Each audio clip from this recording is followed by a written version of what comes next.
আমরা চাণক্যের কথা সকলেই জানি। চাণক্য কিন্তু খুবই বুদ্ধিমান একজন মানুষ ছিলেন এবং তার কিন্তু বিচার বিশ্লেষণটা কিন্তু অনেকের থেকেও ভালো ছিল এবং উনি কিন্তু ওনার রাজসভাকে সবসময় দেশপ্রেমের উপরে ভিত্তি করেই উপদেশ উনি প্রদান করতেন, কিন্তু তার সাথে মাধুর্যতা রাখতেন। কিন্তু আমাদের আসলে আহ, আহ, রাজনৈতিক পরিমণ্ডলে যে বিপর্যয়টা আমরা দেখতে পারি সেটা হচ্ছে আমাদের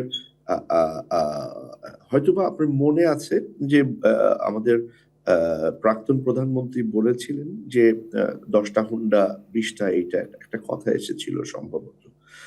তো মানে আমার কাছে সবসময় যেন কেমন ভয়ের একটা কারণ লাগে যে আমরা আসলে যারা সুস্থ চিন্তা করি, স্বাভাবিক চিন্তা করি এবং সাধুতার চর্চা করার জন্য চেষ্টা করি, এবং আমরা যারা আহ মানে গণতন্ত্র বলেন, সমাজতন্ত্র বলেন, সকলের মূলে আমরা মানবতন্ত্রটাকে রাখার চেষ্টা করি, তারা সবসময় পশ্চাৎপদ হই।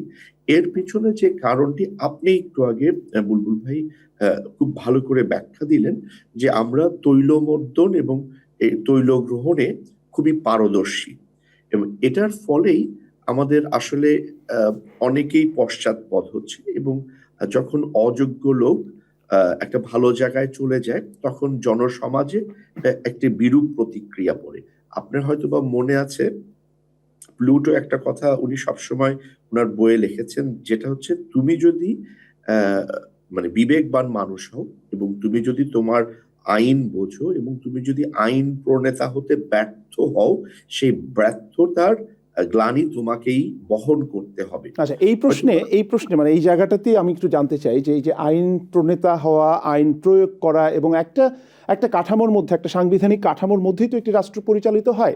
তো সেখানে আমরা যে বিষয় নিয়ে কথা বলছি জনাব কাদরী, আপনি হয়তো জানেন যে 2008 সালে বাংলাদেশের যে আইন, সেখানে গণপ্রতিনিধিত্ব আদেশ অনুযায়ী বাংলাদেশের কোনো রাজনৈতিক দলের শাখা বিদেশে থাকতে পারবে না, মানে না মানে হচ্ছে না।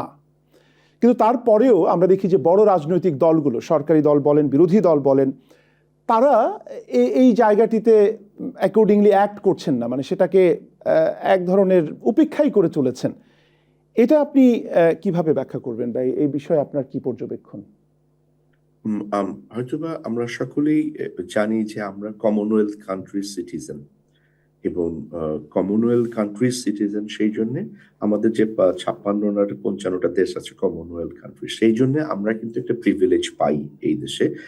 এবং আমাদের যেটা হিউম্যান রাইটস অ্যাক্ট সেকশন 10 অথবা সেকশন 11-এ যেটা বলছে যে ফ্রিডম অফ অ্যাসোসিয়েশনের, এবং আমার মনে হয় প্রত্যেকটি যে সামাজিক প্রতিষ্ঠান, যে সিআইসি আন্ডারে এরা রেজিস্টার হয় এবং সিআইসির আন্ডারে রেজিস্টার্ড হয়ে তারা এখানে অ্যাক্টিভিটি চালায়।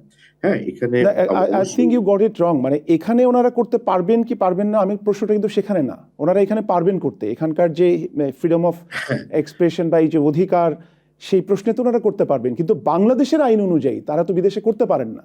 কিন্তু সেটার তো কোনো বাংলাদেশে এটার কোনো প্রয়োগ দেখছি না। বাংলাদেশে তো আসলে মানে খুবই মানে আশ্চর্যজনক, যেটাকে আসলে যে আইন প্রণেতা, আমার কাছে অনেক অংশেই খুব সন্দেহ মনে হয় যে তারা আসলেই কি তারা তাদের অধিকার সম্পর্কে জ্ঞাত আছে কিনা, এবং এবং সেই অধিকারটাকে কেমন করে আমরা বাস্তবে রূপ দেব সেটা নিয়েও তাদের চর্চার অবস্থানটা কোথায় আছে সেটা আমার সন্দেহ আছে। অনেকেই জানে, কিন্তু আমার কাছে কেন জানি এই আমাদের বর্তমান সংসদ এবং আগের সংসদের সাংসদদের উপস্থাপকীয়তা দেখে আমার তাদের যোগ্যতা নিয়ে কেন জানি একটু সন্দেহ হচ্ছে।